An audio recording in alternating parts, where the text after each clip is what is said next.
Pranab news official চ্যানেলে আপনাদের সবাইকে স্বাগত। আশা করি আপনারা সকলেই ভালো আছেন। আজ একটা আপডেট দেওয়ার জন্য ভিডিওতে এলাম। তার আগে বলি, যারা চ্যানেলটি প্রথম দেখছেন আপনারা প্রত্যেকেই লাইক, শেয়ার, কমেন্ট ও সাবস্ক্রাইব করবেন। আর যারা চ্যানেলটি দীর্ঘদিন দেখছেন কিন্তু লাইক শেয়ার করেননি, আপনারা প্রত্যেকে লাইক, শেয়ার, কমেন্ট ও সাবস্ক্রাইব করে চ্যানেলটির পাশে থাকবেন। গতকাল সিঙ্গেল বেঞ্চ এসএলএসটি যে 2016 নোটিফিকেশানকে চ্যালেঞ্জ করে মামলা হয়েছিল, তার রায় সিঙ্গেল বেঞ্চ থেকে পাওয়া গেছে। সিঙ্গেল বেঞ্চ মোটামুটি যা জানিয়েছে যে যারা টেন্টেড, যারা অভিযুক্ত, তাদেরকে বাদ দিয়ে মোটামুটি ফর্ম ফিল আপ করানো যাবে।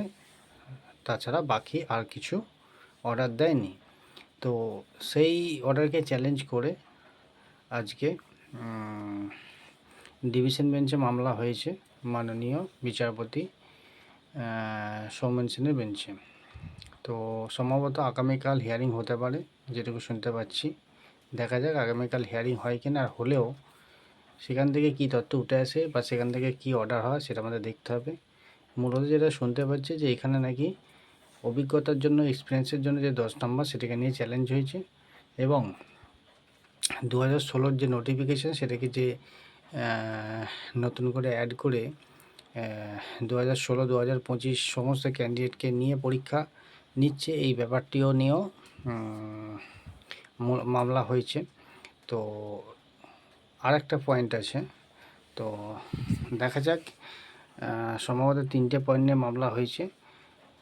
যেটুকু বলা সেটা হচ্ছে,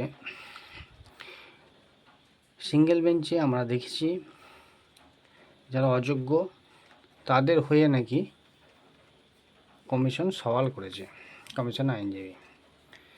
তো প্রত্যেকেই বলে এসেছে যে এই কমিশনটা, সরকার সবসময় অযোগ্যদের পাশেই আছে, চিন্তার কোনো কারণ নেই।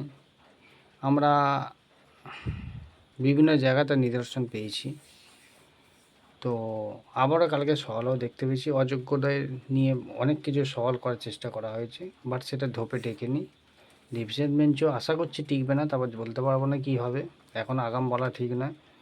তো দেখা যাক, যদি আগামীকাল মামলা হয় সেখানে নতুন কোনো আরও অর্ডার হয় কি না, না সিঙ্গেল বেঞ্চ অর্ডারটি বহাল থাকে, সেটা আমাদের দেখতে হবে, তার জন্য ওয়েট করতে হবে। আজকে ডিভিশন বেঞ্চে মামলা হয়ে গেছে, আগামীকাল সম্ভবত হিয়ারিং হবে। তো বিস্তারিত আপডেট হিয়ারিং হলেই আপনারা এই চ্যানেলে পেয়ে যাবেন। ধন্যবাদ।